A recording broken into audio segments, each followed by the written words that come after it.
It's a tremendous pleasure to be here today. When Professor Baldwin asked me if I had an opening on my schedule for this Friday, and I learned of what it was about, to honor Tip. It's about time, by the way, Springfield College. Of course, I could not say anything, but I would be absolutely thrilled and honored to be participating in Tip's Day. I've known Tip for over 30 years. It's primarily through the American College of Sports Medicine that I got to know Tip. About the time I was joining, he was just president and still very active, and as I would later join the board and follow some of the roles that he played in the college, he was still active and always of greatest respect within the college. So Tip, it's my pleasure to be here today. I've been asked to talk a little bit about something that's been kind of a passion for me for over 30 years, and that's concussion. And we're going to talk a little bit about concussion, past, present, and kind of what we see in the future. There's some disclosures, but no conflicts. Football is being kicked around again today a little bit, I think appropriately, and I think just like it did in 1905, it will survive once again, but it will probably survive in a slightly, I hope, safer format with some rules changes and definitely changes in the way the sport is practiced. Back in 1905, it almost didn't survive because the year before, when not a great number of people were playing tackle football, there had been 18 fatalities and 159 catastrophic injuries. Teddy Roosevelt, who was a pretty rough guy himself, came in and collected a group of college presidents, and the sport became modified. The NC2A became established to be for player safety, and the sport rode on a number of years. I might indicate, or this might let you know, that the press way back when those changes were made was not very favorable toward making the sport safer. No pinching, no slapping, hug easy, so on. And so, despite the way it was played back then, without good protective head equipment, with flying wings and other plays where it was really a brutal assault game, the press didn't really want to see it change. The sport of football took another serious hit in 1969 when the fatalities peaked at 38. These fatalities were mostly head injuries, subdural hematomas, second impact syndrome, skull fractures. And out of that came the National Organizing Committee on Standards for Athletic Equipment, NOCSE, which certifies a number of athletic equipments, but helmets is where they started.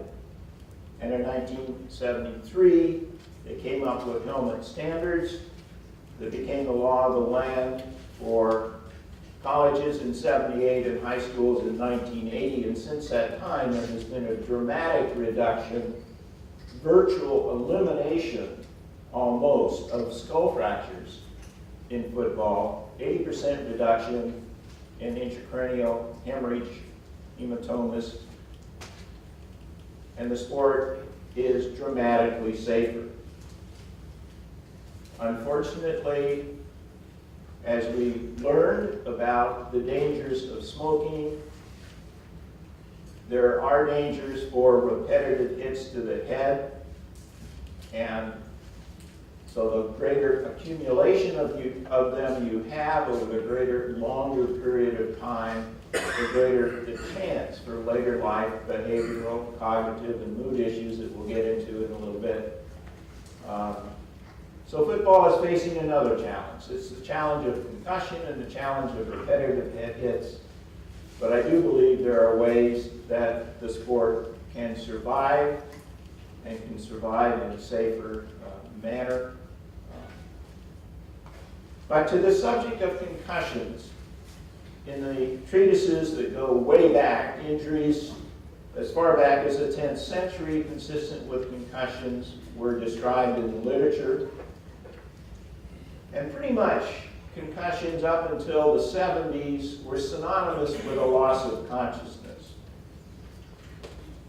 In the 80s, it became a little more liberalized in terms of the definition, in terms of you didn't have to be rendered unconscious, you just had to have an alteration in level of consciousness, confusion, or a little amnesia, and or other post-concussion symptoms which fall into domains of somatic symptoms such as headache, lightheadedness, dizziness, and that kind of thing. Another group of symptoms that are cognitive with troubles with attention and memory and the altered level of consciousness. Sleep symptoms of sleeping more or less or trouble falling asleep. And emotional symptoms, issues with depression, anxiety, panic attack. And then, more recently, concussion has pretty much been defined by those silos of post-concussion symptoms that are related to head trauma. And as we have seen the definition of concussion liberalized, and as we have seen people develop more acumen in diagnosing concussion, it's not a surprise that the incidence of it has gone up and up. It's really not up and up, I believe, because there's more of it. It's just better recognized, but also the definition of it has so liberalized, and when we look at those definitions, we see that the graph on the left shows you that when loss of consciousness was pretty much the definition of concussion, 6,000 radians per second squared was the mean for most of those concussions, and that's a pretty high, robust level. But as we started to say you didn't have to lose consciousness, you just had to be a little stunned, or a little confused, or a little transitory amnesia, and or develop other post-concussion symptoms, we see that the severity, the mean acceleration forces were less, maybe now down to 3 to 4 radians per second squared. And as more recently, we pretty much define concussion as by the symptoms after head injury, we see even more the median radians per second squared necessary to produce concussions. The forces necessary to produce concussions become less. And so not surprisingly, we're seeing more concussions today because not just are we recognizing them better, but we've more liberalized the definition of it. All of you in this room know that concussion is a traumatic brain injury that's caused by a bump or a blow to the head that jolts it. You don't have to hit the head directly. You can simply hit another part of the body and snap the head forward, or hit your back and snap your head back. It's the rapid motion of the head that causes the brain to have both linear and rotational accelerations that strain and stretch nerve tissue and produce the injury of concussion. And I think all of you know that concussion, by definition, does not involve macroscopic bleeding. So we can't see it on macroscopic studies like a CT or an MRI. There are no detectable hemorrhages. The MRI, in terms of the concussion itself, or the CT, on a standard CT, will be normal.